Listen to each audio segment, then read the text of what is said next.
Put Brad Pitt in this and he'll still look Chinese.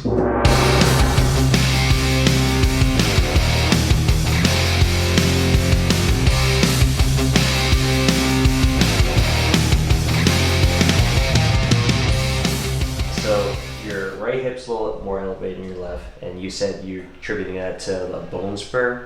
Yeah, so I had surgery. They took a bone graft off my right hip, so that's why that scar's there. Gotcha. And then they put it onto this wrist when they repaired the broken wrist.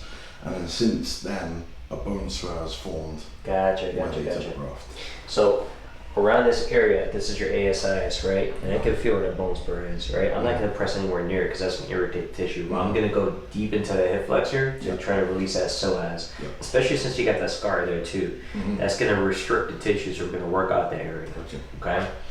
And then we're going to reassess. Look at this scar over here. Yeah, that's one of my VMO in the same accident. And then that knee has no meniscus in it, and then the MCL and the ACL was torn on that side. Gotcha. And yeah. You got a good history, man. Yeah. You've been through some things. That's good mess, man. You're still functioning very well. I can assure you that. I've seen how much you've been putting up there too. Yeah, I got pretty lucky in the fact that I'm still able to do a lot of lifts and movements. You know what, man? At the end of the day, movement's medicine. If you can do the alternative, you just kind of, a lot of times when people have like trauma like that, they just stop doing things. Yeah. Right? That puts you in the worst position. Uh-huh. Our body's meant to be resilient, you know? Yeah. So I want you to take a deep breath in and all the way out. Exhale, slide down. Is that pressure okay? Yeah, you're good. Good. One more pressure when we leave it like that. You can go to the balcony now. Yeah. I'll let you know if it's like, if I start squirming, then like if you see my toes start to like curl up, then I'm gritting my teeth. Gotcha. Yeah, and I've had some guys treat me, and then I went home and I felt like I had the flu. You know, like they beat me up so bad and released so much. Yeah. And like my body was like flushing toxins, and so I'd go home and lay there and like I'd get in the shower and I'd be shivering for like 2 hours. Yeah. So more is not always better. Yeah. Right? You gotta respect the body, and if you're too aggressive, your body's gonna be like, what the hell just happened? Yeah. Right? Also too, when you're doing like deep tissue work like this, you're gonna dehydrate the heck out of the tissue. Mm-hmm. So that's the reason why we always say, all right, make sure you drink a lot of fluid afterwards. Yeah.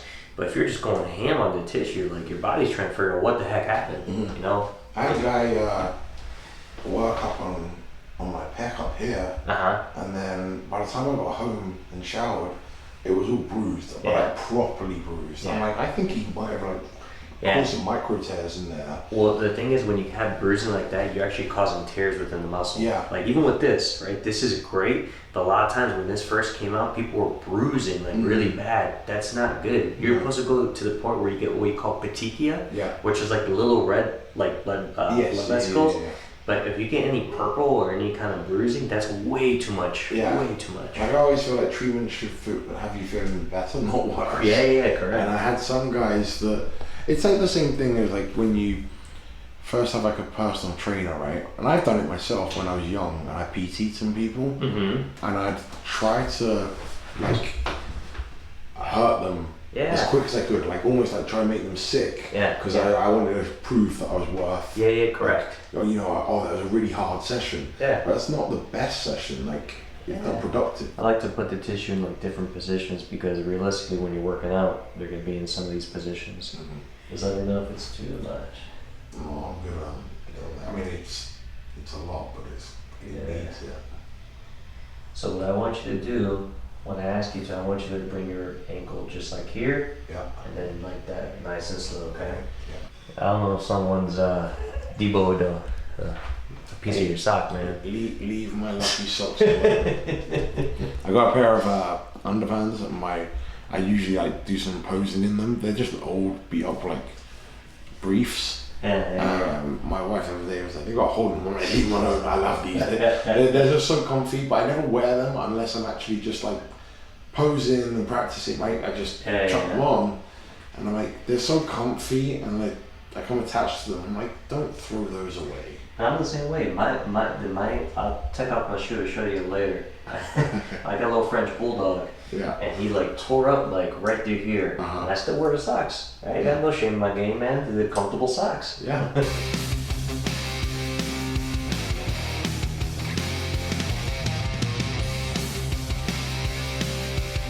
This whole side is way more dense, right? Not only that, where we're doing the grass things, we're more crunchy, right? So those are just those little adhesions that built up that we're trying to work out. Yeah. Thanks for showing the camera why I like these ones. Put them up. Deep into here, that's gonna be fun for you as well. That's where I get. So a lot of times, if I really heavy press and I go maybe a rep too heavy, my failing point, something in here, right up in there goes on me. Yeah, and so it always feels like a little, like a twinge. No, like the next day it's almost like, you know when like, you get sort of like lymph gland. Yeah. That's what it kind of feels like. I get this like little lump. Yeah, like look like nodular. Yeah. Obviously it's not, but it's like there's a muscle in there that's pissing off. Guarantee you it's your subscat. So what kind of shoulder stability work are you doing? Yes.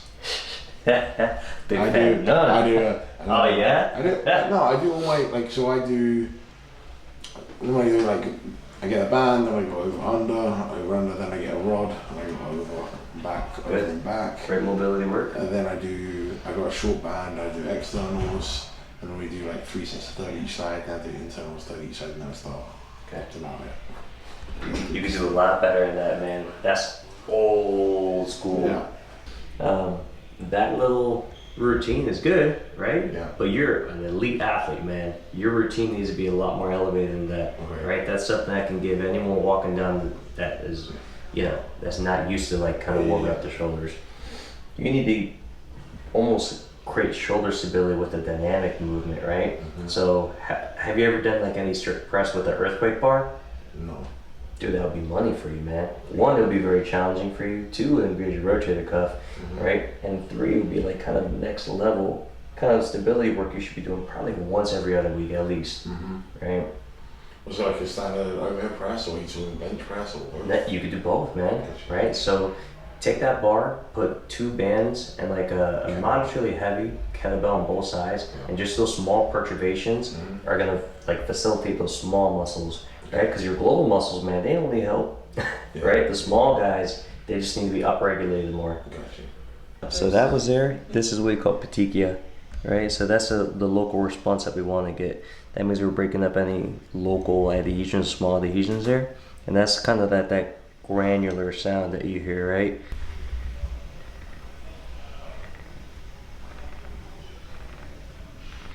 Usually stop right at this point, because if you continue to go, that's when you start getting the bruising like he was talking about before.